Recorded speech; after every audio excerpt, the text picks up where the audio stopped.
Je pense personnellement qu'être chrétien, musulman ou juif, en fait, c'est davantage une question d'attitude que de reconnaissance sociale et de groupe d'appartenance. Je pense que nous sommes au XXIe siècle et les gens ont le droit d'être chrétiens, musulmans et juifs sans se faire martyriser. Je pense que les chrétiens, les juifs et les musulmans ont des valeurs qui ont été peut-être perdues par les autres, mais qui sont des valeurs quand même, j'ose le dire, solides, très en lien avec la famille, et pas du tout en lien avec des choses horribles, telles que, euh, telles que les meurtres d'enfants, par exemple, en cachette, dans des rituels sadomasochistes, pédosatanistes et lucifériens. Voilà, il y a des valeurs, et j'entends par là, j'en appelle à ce qu'il y a de plus euh, profond dans l'islam, le judaïsme et le christianisme, les bases même de ces religions monothéistes, de dire qu'il y a un Dieu et en dessous il y a les hommes, de dire que les hommes sont frères les uns des autres. Tout ça c'est très important, l'humilité que nous n'avons plus aujourd'hui au niveau politique, notamment en France. Et j'ose le dire, même Marine Le Pen n'a pas assez d'humilité parce que par exemple Oscar Freisinger, qui se la pète, pour parler franchement, a quand même joué de la guitare en chantant une chanson, ce qui pour un homme politicien, suisse en l'occurrence, parce il était du moins président de l'UDC, qui est quand même l'extrême droite suisse, on va dire l'équivalent du Front National en France, ou du RN à l'heure actuelle, Rassemblement National, eh bien il a quand même ce mérite. Bon, je veux pas non plus qu'il gonfle sa tête, mais je veux dire juste que je trouve que c'est déplorable de vivre dans un pays dans lequel on n'a pas les bases. C'est-à-dire, je vois pas pourquoi j'accorderais de l'importance que cette personne soit un cow-boy ou autre chose à quelqu'un qui ne valorise pas, je veux dire, le petit peuple. Oui, mais au-delà du prolétariat, c'est valoriser les valeurs, quoi. C'est-à-dire, déjà, l'humilité, c'est très important. Quelqu'un qui se prend pour je sais pas quoi, c'est pas la peine de les lire. En fait, je pense qu'il faut élire les gens pour leur humilité et pour leur bienveillance. Comment attribuer de la bienveillance à quelqu'un? Bah c'est simple. Peut-être que parmi les listes actuellement présentes, aussi bien aux européennes qu'aux, qu'aux municipales ou aux nationales, aux présidentielles, peut-être qu'il n'y a personne à élire en réalité. Peut-être qu'il faut admettre ça. Je n'en sais rien, je dis ça. Ce n'est pas moi Dieu. Je ne juge pas. Je dis juste ce que je pense. Je pense qu'à un moment donné, je comprends ceux qui ne votent pas. Moi, pendant un temps, j'ai voté. Pendant un temps, j'ai même invité à voter Marine Le Pen. Maintenant, c'est pas que je le regrette.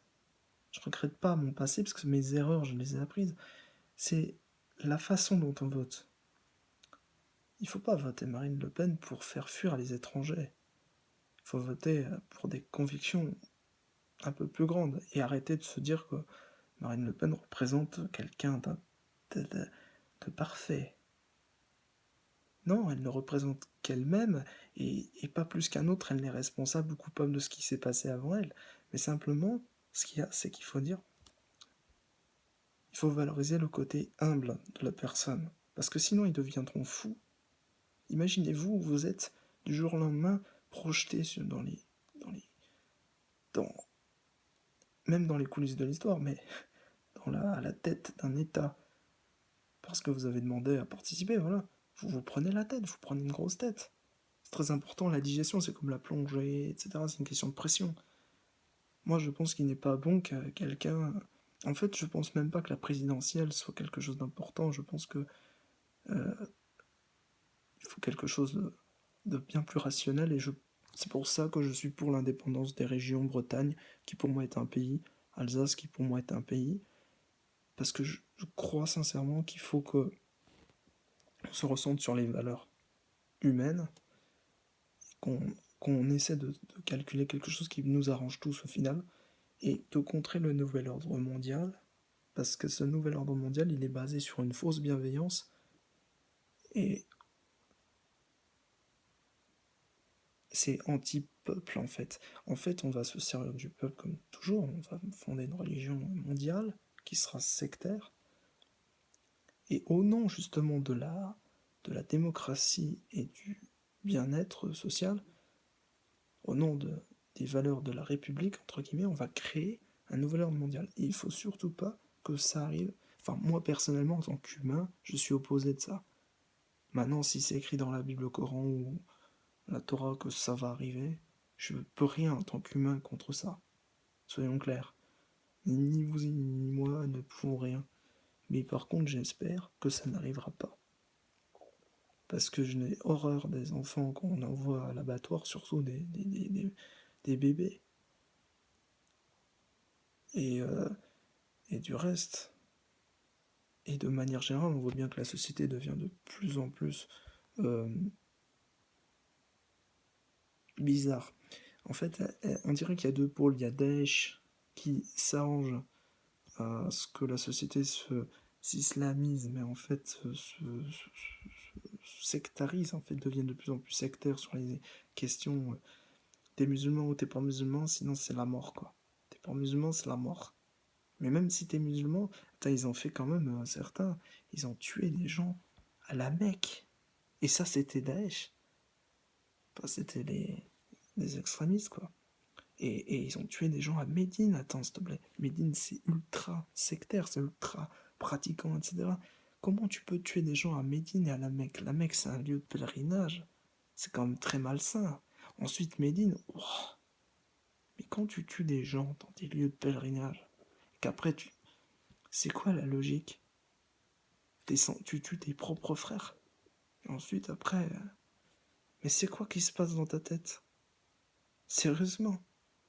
Alors ensuite, donc il y a eu ces problèmes-là qui sont complètement starbés. C'est comme le massacre entre Kurdes et Turcs, parce que moi je suis d'origine turque.